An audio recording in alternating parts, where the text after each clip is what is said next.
Sometimes during the pandemic, right, it's like, I've been sitting here too long. I got to go somewhere warm with beaches and a big house, and enough with all these taxes, right? If it sounds like Florida, well, you're not alone. Companies and families are headed to the Sunshine State in droves this year, and that includes, at least for a hot second, our own Jane Wells, who is in Miami to let us all know. Who's doing this? A-Rod, what is it?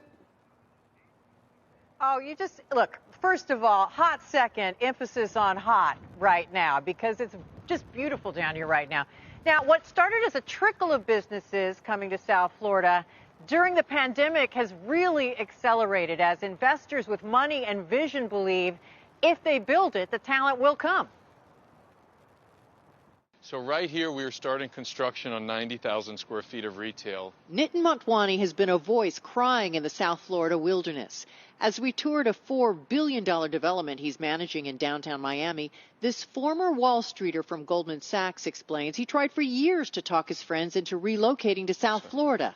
The toughest sell was convincing his Harvard MBA wife, Anshu. I was like, you better make it worth it. It's now starting to look worth it. Miami seems crowded. Construction cranes are putting up Class A office space. Home prices are up almost 20% as local realtors claim about 1,000 people every day are moving to Florida. I got my Florida driver's license.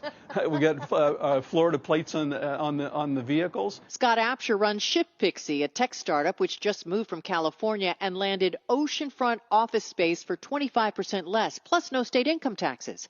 But Apsher says it's not just about the money. I think there's something happening here. I think there's seeds of some really interesting innovation. The list is long and getting longer. Starwood Capital, Icahn Enterprises, Blackstone's new tech office. There's Boston's Nucleus Research, LA's Universa Investments, and Silicon Valley investors Keith Rabois, Shervin Pishavar, and John Oringer. They join a growing A-list of celebrities migrating south. I've been buying real estate in Miami for over 20 years, and it's been a great flight. Since COVID started, it's a rocket ship. Real estate developer Alex Rodriguez, yes, A-Rod, is working with Starwood's Barry Sternlicht to create restaurant and retail space inside Starwood's new headquarters. A paradox during a pandemic, except maybe in Miami. The demand has been off the charts.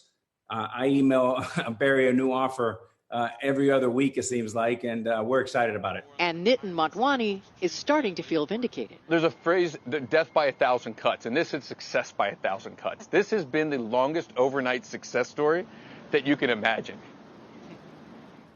Motwani says he's seen the questions he gets from executives change from why Miami, which he calls surface questions or snorkeling, to now scuba diving questions like where can my kids go to school? But the big question is whether the momentum will continue after the pandemic. Shep?